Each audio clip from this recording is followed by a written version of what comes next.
আসসালামু আলাইকুম রহমতুল্লাহি বারাকাতুহু। আজকে আমি আপনাদের সঙ্গে শেয়ার করছি হাঁসের মাংস কষার রেসিপি।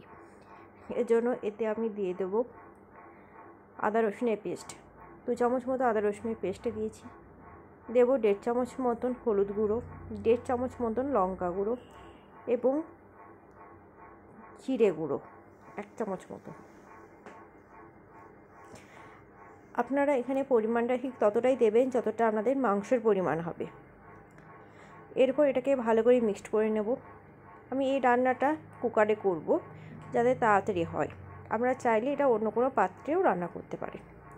এর জন্য এতে দিয়ে দেব সর্ষের তেল। এরপর এতে দেব গোটা কয়েকটা গরম মশলা, যেমন কয়েকটা তেজপাতা এবং কয়েকটা এলাচ। এটাকে ভালো করে নেড়েচেড়ে নেওয়ার পর এতে দিয়ে দেবো পেঁয়াজ বাটা। এখানে আমি 2.5 চামচ মতন পেঁয়াজ বাটা ইউজ করেছি। এরপর এতে দেব লবণ।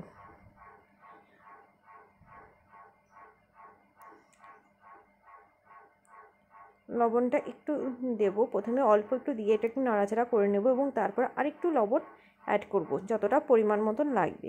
যেহেতু আমি মাংসতে লবণ দিইনি তাই একটু লবণটা এখানেই দিয়ে দিলাম। এরপর ম্যারিনেট করে রাখা মাংসটা এতে দিয়ে দেব।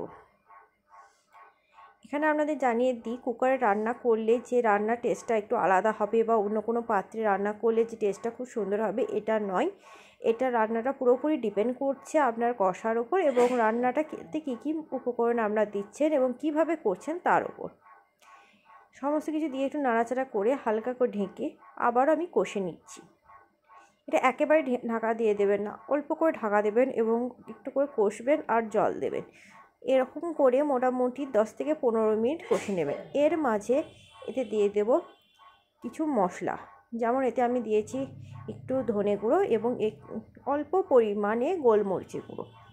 গোলমরিচটাকে আলাদা করে আপনারা গুঁড়ো করে নিতে পারেন কিংবা বাজারে গোলমরিচের গুঁড়ো পাওয়া যায়, সেটাও আপনারা ইউজ করতে পারেন।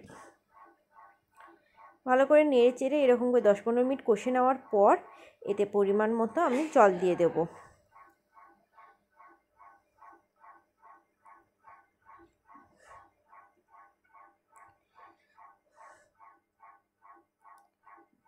হাঁসের মাংস যতটা কষতে পারবেন এটা ততটাই সুন্দর ও টেস্টি হবে।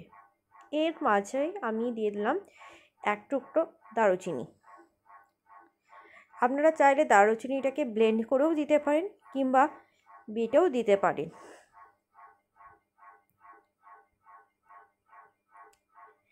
এরপর আর একটু জল দিয়ে নেব। এরপর এটা ঢাকা দিয়ে দেব কয়েকটা সিটি। যেহেতু আমরা কুকারে করছি তাই ঢাকা দিয়ে কয়েকটা সিটি দিয়ে নেবো এবং আপনারা যদি অন্য কোনো জায়গাতে করতেন তাহলে ঢাকা দিয়ে কয়েক মিনিট ফুটিয়ে নেবেন বা কয়েক মিনিট কষিয়ে নেবেন। মাঝে মধ্যে কিন্তু দেখে নিতে হবে অন্য কোনো জায়গাতে হলে।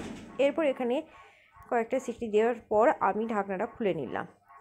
এখানে মোটামুটি 2 থেকে 3টে সিটি দিয়ে দিয়েছি, কারণ অলরেডি অনেকটাই কুক হয়ে গেছে কষতে কষতে। এরপর এতে ওপর থেকে ধনেপাতা ছড়িয়ে ভালো করে মিক্সড করে রান্নাটা রেডি।